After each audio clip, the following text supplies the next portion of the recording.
تمام تعریفیں ذات حق کے لیے جس کے سوا کوئی معبود نہیں۔ یا الہی تیرے ہی ہاتھ میں ہے سب بھلائیاں، بے شک تو ہر چیز پر قادر ہے۔ اور ہر دم ہر ساتھ ہزاراں ہزار از حد بے شمار درود و سلام ہو محمد و آل محمد پر، اصحاب محمد پر۔ حضرت مجدد علی ثانی رحمۃ اللہ علیہ اپنے مکتوبات میں لکھتے ہیں کہ اللہ تعالیٰ تک پہنچنے کے دو ہی طریقے ہیں۔ ایک نبوت کا طریقہ ہے، یہ طریقہ صرف انبیاء کرام کے ساتھ خاص ہے کہ وہ بغیر کسی وسیلہ کے اللہ تعالیٰ تک پہنچ جاتے ہیں، اور یہ طریقہ جناب احمد مجتبیٰ محمد مصطفیٰ صلی اللہ علیہ وآلہ وسلم پر ختم ہو گیا ہے۔ سامعین کرام، دوسرا طریقہ ولایت ہے۔ اس طریقے پر چلنے والے اللہ تعالیٰ تک بالواسطہ پہنچتے ہیں۔ یہ طریقہ اقطاب، اتاد، ابدال، نجبہ اور عام اولیاء کا ہے۔ سامعین کرام، قابل غور بات یہ ہے کہ قرآن مجید کے اندر ایک آیت مبارکہ ہے، انما انت منذر ولکل قوم ہاد۔ اے محمد صلی اللہ علیہ وآلہ وسلم، آپ تو ڈرانے والے ہیں اور ہر قوم کے لیے راہ راست دکھانے والے ہیں۔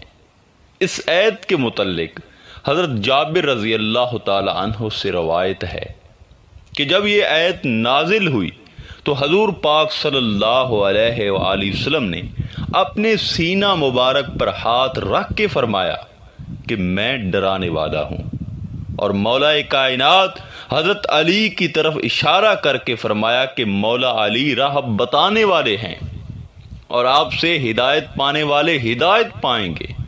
سامعین کرام، اس طرح راہ معرفت اور سلاسل طریقت کے مولا علی امام بنے، اور ولایت کا واسطہ مولا علی سے شروع ہو گیا، لہذا اس کے بعد دنیا کو بتا دیا گیا، لہذا اب تم ولایت کے ذریعے مولا علی کے واسطے سے خدا تک پہنچو۔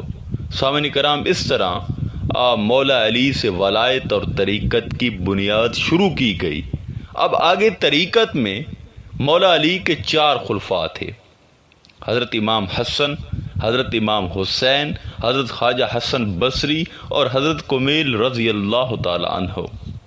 حضرت امام حسن اور حضرت امام حسین کا سلسلہ روحانیت ائمہ اہل بیت کے ذریعے جاری رہا اور یہ سردار بنے، اور حضرت امام حسن بصری کے بہت سے خلفاء تھے، جن میں سے حضرت شیخ عبد الواحد بن زید رحمۃ اللہ علیہ اور حضرت حبیب اجمی رحمۃ اللہ علیہ زیادہ مشہور ہیں۔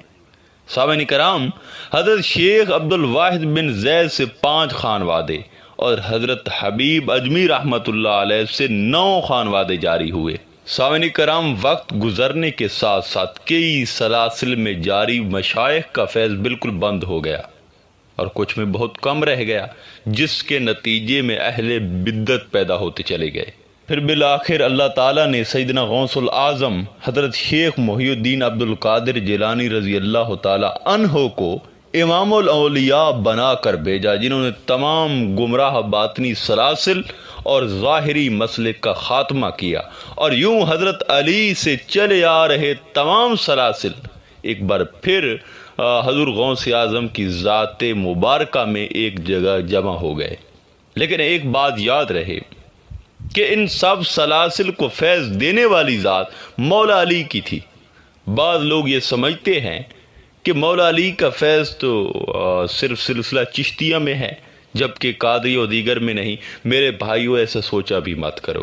اگرچہ سلسلہ قادریہ کے بانی ظاہری طور پر حضور غوث اعظم ہیں، اور بے شک آپ رضی اللہ تعالیٰ عنہ سے 4 سلاسل جاری ہوئے، قادری، چشتی، سہروردی اور نقش بندی۔ سلسلہ قادریہ آپ کا اپنا سلسلہ ہے، مگر حضور غوث اعظم کے پیچھے ہاتھ مولا علی کا ہے، اور حضور غوث اعظم کو بھی فیض مولا علی سے ملا ہے اور ملتا آ رہا ہے، اور دیگر سلاسل طریقت کو بھی۔ مگر سامعین کرام، دور حاضر میں 2 سلسلے، سلسلہ چشتیہ اور سلسلہ قادریہ، طریقت میں وہ اہم سلسلے ہیں جن کو بے پناہ مقبولیت اور فیض کا منبع حاصل ہے۔ سامعین کرام، سلسلہ چشتیہ ایک ایسا سلسلہ ہے جس میں بہت سے ولی پیدا ہوئے ہیں، بہت سے باذوق عاشق پیدا ہوئے ہیں، اور قوالیوں و سماع کو اس سلسلہ میں بہت زیادہ اہمیت حاصل ہے، کیونکہ ان کے اندر جو عشق کا جذبہ ہوتا ہے چشتیوں کے اندر، وہ تر و تازہ ہو جاتا ہے، وہ ان کا اندر کا جو جذبہ ہے وہ جمع ہوتا ہے، اس طرح یہ لوگ وجد میں آتے ہیں اور اللہ کے قریب ہوتے ہیں۔ مگر یاد رہے کہ سلسلہ چشتیہ میں کوئی سلطان الفقر نہیں آیا۔ اہم بات یہ ہے کہ اس سلسلہ میں فقر نہیں ہے، اور نہ اس سلسلہ میں فقر کی تعلیم دی جاتی ہے، بلکہ یہاں مرید کو بہت سی ریاضت اور مجاہدے کروائے جاتے ہیں۔ اور دوسرا، اس سلسلہ میں دیدار الہی کی تعلیم بہت کم اور نایاب ہے، جبکہ دوسری طرف سلسلہ قادریہ میں بہت سے سلطان الفقراء پیدا ہوئے ہیں۔ حضور غوث اعظم سلطان الفقر تھے، حضرت سخی سلطان باہو سلطان الفقر پنجم تھے، حضرت سخی سلطان محمد اصغر علی یہ سلطان الفقر ششم تھے۔ یہ سب سلسلہ قادریہ کے مشائخ تھے اور سلطان الفقر تھے، یعنی یہ سلسلہ سراسر فقیری کا ہے۔ سلسلہ قادریہ میں فقر ہی فقر ہے، اسی وجہ سے اس سلسلہ کے طالب کو پہلے ہی دن اللہ کا ذاتی نام دے کر اسے دیدار الہی کا علم سکھایا جاتا ہے۔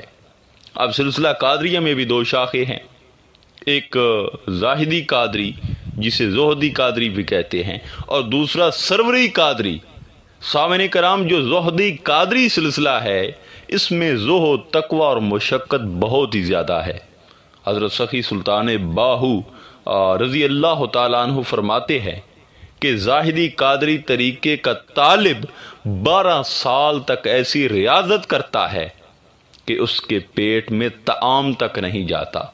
پھر 12 سال کی ریاضت کے بعد حضرت پیر صاحب محی الدین شاہ عبد القادر جیلانی رضی اللہ تعالیٰ عنہ اس کی دستگیری فرماتے ہیں اور اسے سالک مجذوب یا مجذوب سالک بنا دیتے ہیں، جبکہ اس کے مقابلہ میں سروری قادری سلسلہ کے طالب کا مرتبہ محبوبیت کا مرتبہ ہے۔ دراصل حضور علیہ الصلوۃ والسلام سے فقر کا انمول تحفہ باب فقر مولا کائنات مولا علی سے اہل بیت، اور وہاں سے حضرت امام حسن بصری سے ہوتا ہوا سیدنا غوث العظم شیخ عبد القادر جیلانی میں یکجا ہوا تھا، اور وہ فقر وہاں سے سلسلہ سروری قادری میں جاری ہوا تھا۔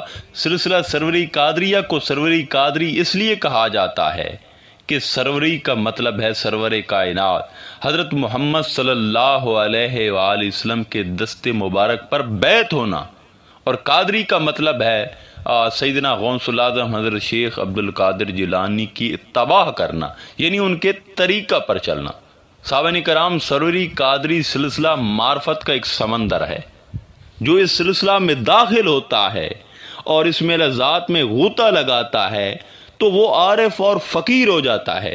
اس سلسلہ میں کیونکہ فقیری ہی فقیری، فقر ہی فقر ہے، اور سروری قادری طریقہ میں رنج ریاضت، چلہ کشی، حبس دم، ابتدائی سلوک اور ذکر فکر کی الجھنیں ہرگز نہیں ہیں، بلکہ یہ سلسلہ ظاہری درویشانہ لباس اور رنگ ڈھنگ سے پاک ہے، اور ہر قسم کے مشائخانہ طور طریقے مثلاً آسا، تسبیح، جبہ، دستار وغیرہ سے بیزار ہے۔ سامعین کرام، حرف آخر ویسے تو تمام سلاسل طریقت چشتیہ اور دیگر تمام نور سے بھرپور ہیں، کوئی ایسا سلسلہ طریقت نہیں جس میں فیض نہ ہو، مگر سلسلہ سروری قادری باقی تمام سلاسل پر فوقیت رکھتا ہے۔ اس کی مین وجہ کہ اس سلسلہ میں فقر ہے۔